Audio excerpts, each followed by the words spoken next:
Assalamualaikum warahmatullahi wabarakatuh. Alhamdulillahirabbil alamin wa bihi nasta'in wa ala umuri dunya waddin. Wassalatu wassalamu ala asrofil anbiya wal mursalin wa alihi wa sahbihi ajma'in. Amma ba'du. Yang terhormat kepada Bapak Dr. Muhammad Irfan SHI MSc, teman-temanku yang saya hormati. Perkenalkan, nama saya Muhammad Ridho Pratama dengan NIM 2421020162. Saya akan menjelaskan tentang pembagian hadis berdasarkan kuantitas perawi. Al-Quran merupakan Allah Subhanahu wa Ta'ala. Sunnah atau hadis adalah sumber hukum Islam kedua, berasal dari Nabi Muhammad SAW. Hadis awalnya disampaikan secara lisan dan baru dibukakan pada masa Umar bin Abdul Aziz. Perbedaan kualitas hadis tergantung pada cara periwayatannya. Mengetahui pembagian hadis berdasarkan kuantitas perawi, lalu memahami pengertian hadis mutawatir dan memahami pengertian hadis ahad. Pengertian hadis ialah hadis merupakan sumber ajaran Islam yang kedua setelah Al-Quran, yang mana telah dibukukan pada masa pemerintahan Umar bin Abdul Aziz, khalifah kelima Bani Umayyah. Sedangkan sebelumnya hadis-hadis Nabi Rasulullah SAW masih terdengar dalam ingatan para sahabat untuk kepentingan dan pegangan mereka sendiri.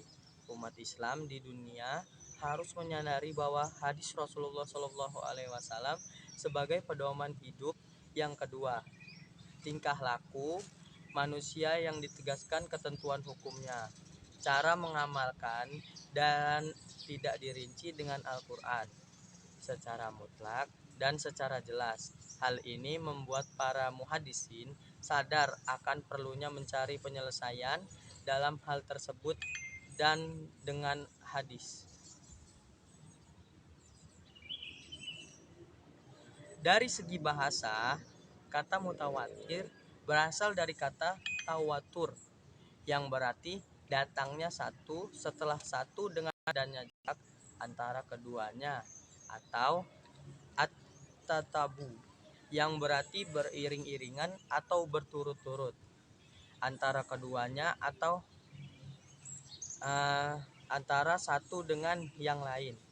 Dua hadis mutawatir dari segi terminologis mempunyai banyak definisi.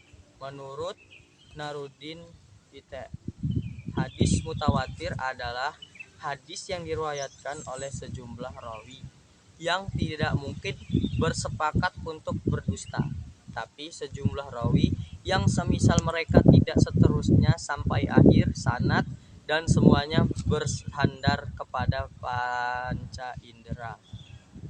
Syarat hadis mutawatir ialah yang pertama, diriwayatkan banyak perawi dalam semua lapisan sanad. Yang kedua, mustahil bersepakat untuk berdusta. Yang ketiga adalah berdasarkan panca indera. Yang keempat, perawi jumlahnya seimbang dari awal hingga akhir sanad. Contoh jumlah minimal perawi ialah 4, 5, 20 hingga 40 orang, berbeda-beda menurut ulama. Jenis hadis mutawatir adalah yang pertama, lafaz dan maknanya sama. Contoh, barang siapa berdusta atas namaku, hadis riwayat Bukhari. Mutawatir maknawi, lafaz berbeda tapi maknanya sama. Contoh, hadis tentang kecintaan Nabi lebih dari. Pengertian hadis ahad. Hadis ahad adalah hadis yang jumlah rawinya tidak sampai pada jumlah mutawatir, memenuhi syarat mutawatir, tidak pula sampai pada derajat mutawatir. Hal ini dinyatakan dalam kaidah ilmu itu hadis yang tidak sama jumlahnya pada jumlah hadis mutawatir, baik rawinya itu seorang, dua orang, tiga orang, empat orang, lima orang, atau seterusnya. Dari bilangan-bilangan tidak boleh pengertian bahwa hadis itu dengan bilangan tersebut masuk ke dalam hadis mutawatir. Hadis ahad dibagi menjadi tiga. Yang pertama ialah hadis masyhur, Al-syurah kemasyarakat secara etimologi berarti terbar dan siap populer.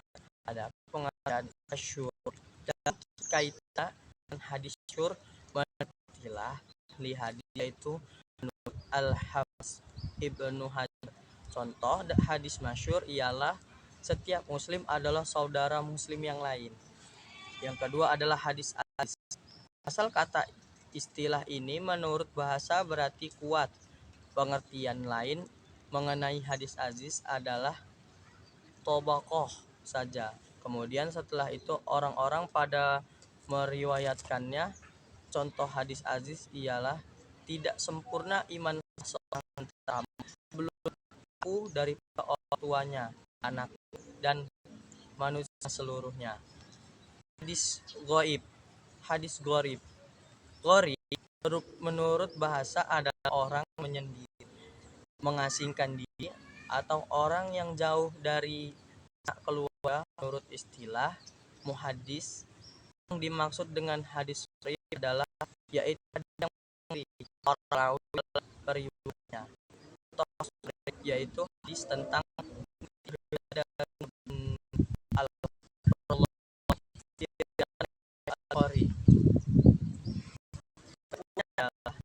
sebagian sumber hukum itu kedua Al-Quran memiliki kedudukan yang penting dalam kehidupan Islam.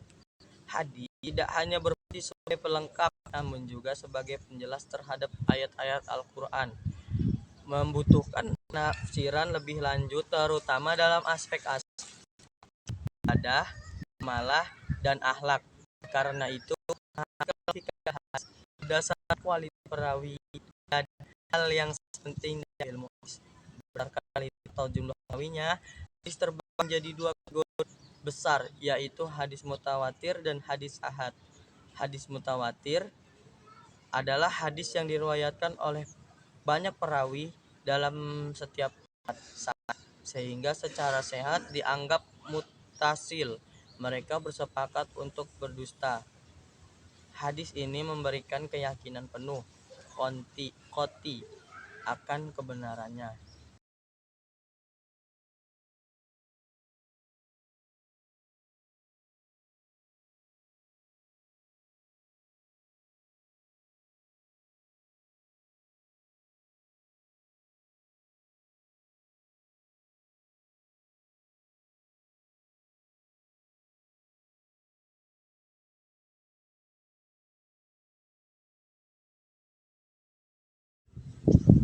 Hikmah mengetahui tingkatan hadis berdasarkan kuantitas perawi. Yang pertama, mengetahui tingkat kepastian kebenaran hadis. Hadis mutawatir memiliki tingkat kepastian yang tinggi karena diriwayatkan oleh banyak orang dalam setiap tingkatan sanad, sehingga sangat kecil kemungkinan adanya kebohongan. Ini sangat penting terutama dalam masalah akidah dan memerlukan dalil yang pasti. Lalu yang kedua adalah menentukan validitas hadis sebagai hujjah. Hadis mutawatir dijadikan hujjah atau dalil yang bersifat pasti. Hadis ahad bersifat zanni, dugaan kuat, sehingga beberapa perkara, terutama akidah, tidak cukup dijadikan dasar kecuali jika penguat dengan dalil lain. Lalu yang ketiga adalah membedakan kewajiban iman dan amal. Hadis mutawatir seringkali menjadi dasar keyakinan dalam hal-hal yang wajib diimani. Misalnya, siksa kubur, surga, neraka, dan tanda-tanda kiamat. Hadis ahad lebih banyak digunakan dalam hal-hal praktis seperti fikih dan muamalah. Lalu yang keempat adalah menjaga keaslian dan keautentikan syariat. Klasifikasi ini membantu menjaga agar yang diyakini dan diamalkan umat adalah ajaran yang benar datang dari Rasulullah SAW dan bukan sekedar dugaan atau tradisi turun-temurun. Yang kelima adalah memberikan kepastian hukum. Dalam hukum Islam, tingkatan kepastian riwayat mempengaruhi kekuatan hukum. Hadis mutawatir lebih kuat untuk menetapkan hukum yang mengikat seluruh umat.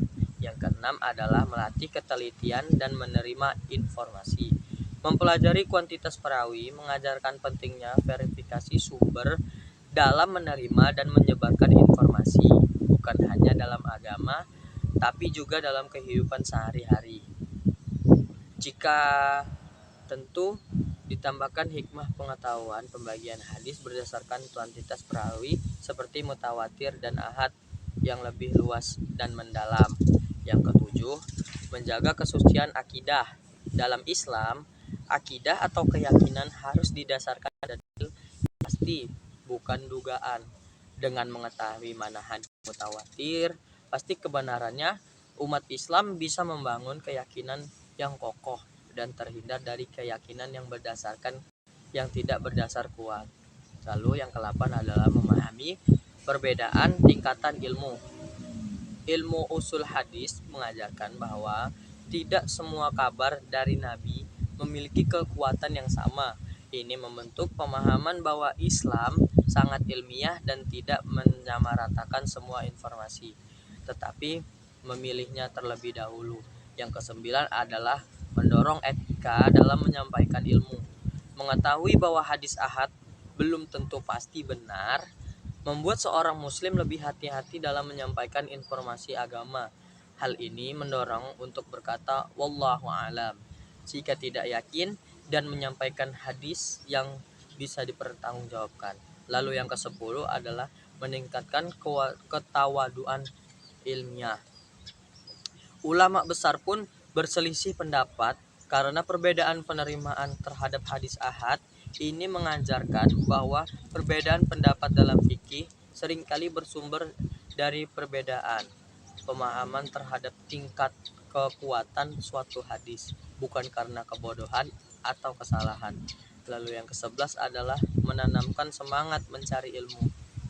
Nah, ketika seorang memahami betapa rinci ilmu hadis hingga memperhatikan jumlah perawi, ini membangkitkan rasa ingin tahu dan dorongan untuk belajar lebih dalam. Islam tidak sekedar ikut-ikutan, tapi menuntut pemahaman yang berdasar. Yang ke-12 ialah menghargai jasa-jasa para ulama hadis.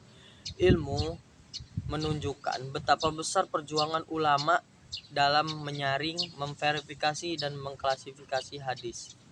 Hal ini menumbuhkan rasa hormat dan kepercayaan terhadap warisan ilmu mereka. Yang ke-13 adalah menjaga keamanan syariat, penyusupan dan klasifikasi hadis berdasarkan kuantitas perawi. Umat bisa membedakan antara hadis yang benar dari hadis Nabi dan berpotensi buatan manusia. Ini penting dalam membentengi syariat dan distorsi atau tambahan yang tidak valid. Yang ke-14 adalah memahami alasan menggunakan hadis tertentu oleh ulama. Kadang kita lihat sebagian ulama menggunakan suatu hadis dalam fatwa, sementara yang lain tidak. Dengan memahami klasifikasi kuantitas perawi, kita bisa tahu bahwa itu bisa disebabkan karena sebagian ulama hanya menerima hadis mutawatir dalam akidah. Mungkin itu saja yang dapat saya sampaikan. Kurang lebihnya saya mohon maaf. Kepada Allah saya mohon ampun. Wabillahi taufiq wal hidayah. Assalamualaikum warahmatullahi wabarakatuh.